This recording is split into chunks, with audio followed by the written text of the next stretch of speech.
रहीम।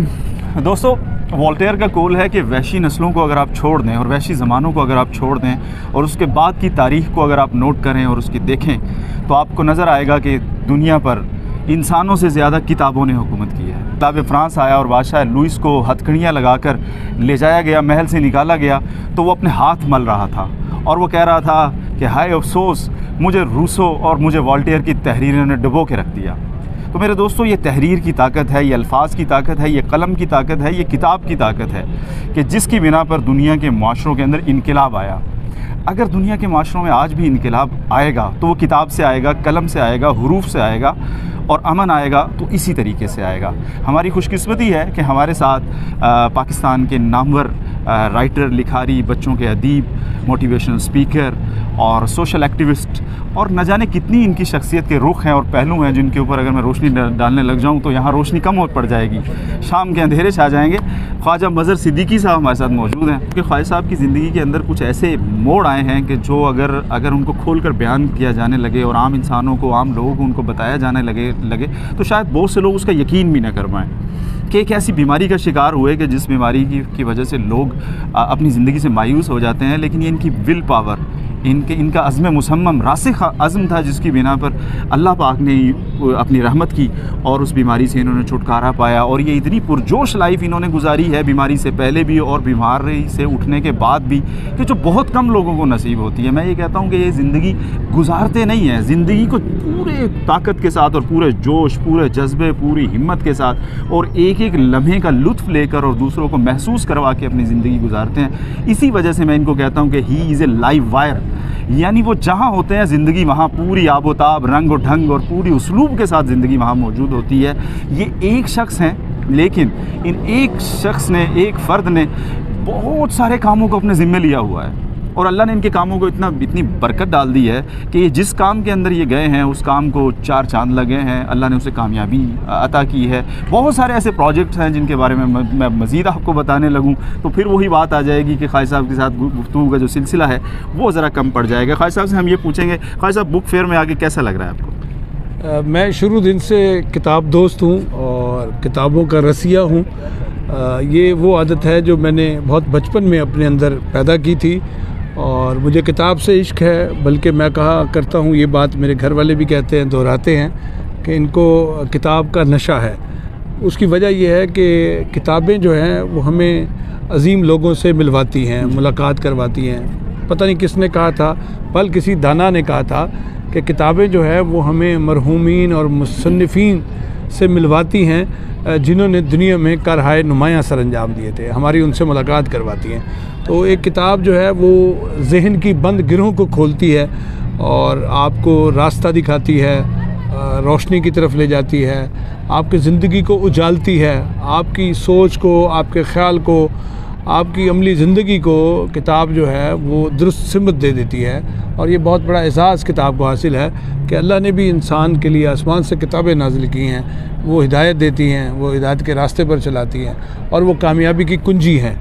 तो मैं किताबों का रसिया हूँ और ये आदत मैंने पाल रखी है और उसकी वजह यही है कि किताब से मुझे लुत्फ़ आता है और मैं किताब के साथ जब होता हूँ तो मुझे नहीं लगता कि मैं तन्हा हूँ, बल्कि मुझे यूँ महसूस होता है कि मेरे साथ मेरी बेहतरीन साथी मेरी किताब मौजूद है। बेशक। ख्वाजा साहब, बच्चों के लिए आप ज़्यादा लिखते हैं, आपकी ज़्यादातर जो आपकी तहरीरें हैं वो बच्चों से मुतल्लिक़ हैं, कहानियाँ बच्चों के लिए लिखते हैं। मैं ज़ाती तौर पे समझता हूँ कि ये एक मुश्किल काम है बच्चों के लिए लिखना, कि उन एहसासात और उन जज्बात को महसूस करते हुए उस लेवल पे आके लिखना। तो कैसे आपके लिए ये काम कैसे आसान हो गया है, किस तरह लिखते हैं आप ये?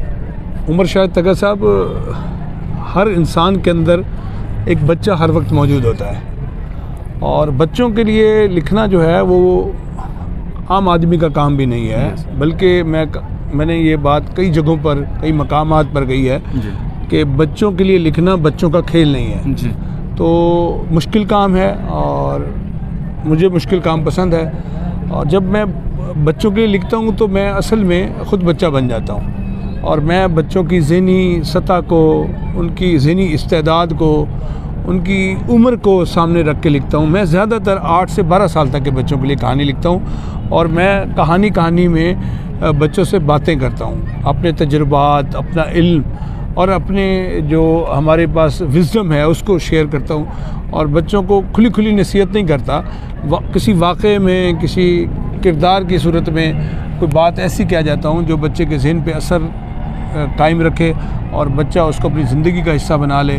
और इसलिए मुझे शौक़ था बच्चों के लिए लिखना और मैंने इस शौक़ को भी बहुत रियाज़त से मुस्तकिल मिजाजी से आगे बढ़ाया है। और मेरी अब तक बच्चों के लिए 5 किताबें आ चुकी हैं और मेरी आखिरी किताब जो इस साल शाये हुई है वो कहानीगर है और जिसको मुल्क भर में पसंद किया जा रहा है। और वो बहुत छोटे बच्चों के लिए मुख्तसर कहानी है जो हम किसी एक नशिस्त में नाना नानी सुना सकती है, दादा दादी सुना सकता है। आजकल चूँकि स्मार्टफोन का दौर है, 2.5-3 साल के बच्चे को स्मार्टफोन दे दिया जाता है, जबकि मैं कहा करता हूँ कि आप बच्चे की हथेली पे अंगारा रख दें, कोयला जला हुआ रख दें, उसके ऊपर उसके हाथ में मोबाइल ना दें, उसको किताब का रसिया बनाएं, किताब का आदी बनाएं, उसको मुताले का शौक़ दें। तो बहुत बचपन से बच्चों को कोई रिसाला देना चाहिए, किताब देनी चाहिए और बच्चों को लिटरेचर की तरफ मुतवज्जे करना चाहिए, क्योंकि बच्चों को रोशनी और रहनुमाई और मंजिल का पता मिलता है किताब से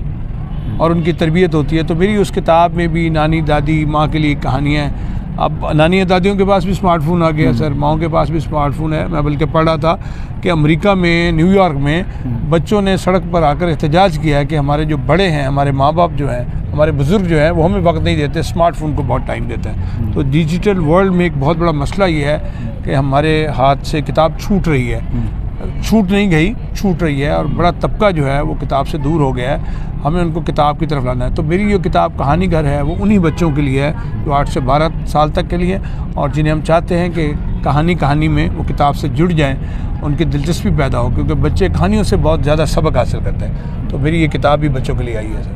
जी भाई साहब, ख्याल कहाँ से आता है कहानी का? क्या खुद सोचते हैं या कोई हकीकी वाक़या आपको अट्रैक्ट करता है? देखें, ये वो सलाहियत है जो अल्लाह की तरफ से वदीयत होती है, गॉड गिफ्टेड सलाहियत है। अल्लाह ताला ये सलाहियत बख्शते हैं अपने बंदों को।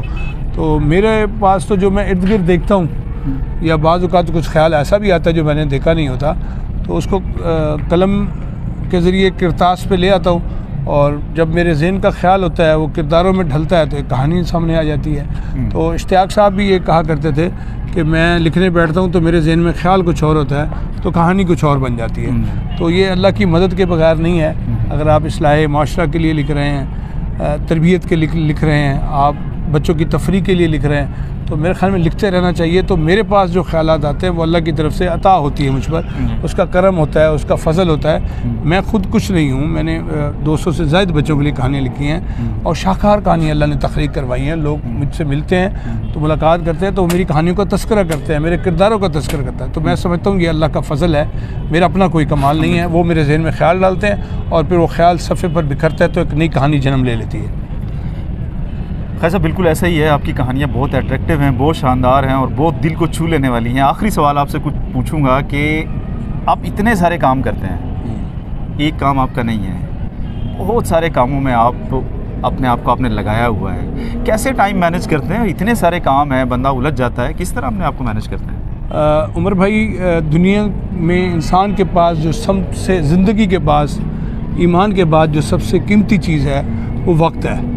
हम ना अपना वक्त जो है फजूल कामों में ज़ाय कर देते हैं। तो ये वक्त जो है अल्लाह की तरफ से अता करदा नेमतों में से एक बेहतरीन नेमत है। इसका बेहतरीन इस्तेमाल हमें सीखना चाहिए। ये 24 घंटे मैं समझता हूँ बहुत ज़्यादा हैं। अगर आप कुछ करना चाहते हैं, कर दिखाना चाहते हैं, आपके पास अज़्म है, यकीन है, इरादा है और सामने कोई प्लान है, मंसूबा है, कोई प्रोजेक्ट है, शॉर्ट टर्म गोल है, कोई टारगेट हैं, को आपने फोकस किया हुआ है। हमारी ज़िंदगी में मैंने एक सर्वे किया है, अभी आप सुन के हैरान होंगे। हमारे यहाँ आज का जो नौजवान है वो 6 से 8 घंटे रोज़ाना उसका स्क्रीन टाइम है। 6 से 8 घंटे वो स्क्रॉलिंग करता है, फेसबुक पे, इंस्टाग्राम पे, ट्विटर पे। उसका 6 से 8 घंटे का 24 घंटे में टाइम। अब 8 घंटे उसने सोना भी है, तो बाकी के 8 घंटे में वो क्या करेगा? वो फिर उसी जो स्क्रॉलिंग किया है वो उसको डिस्कस करेगा लोगों के साथ, वक्त को ज़ाया करेगा।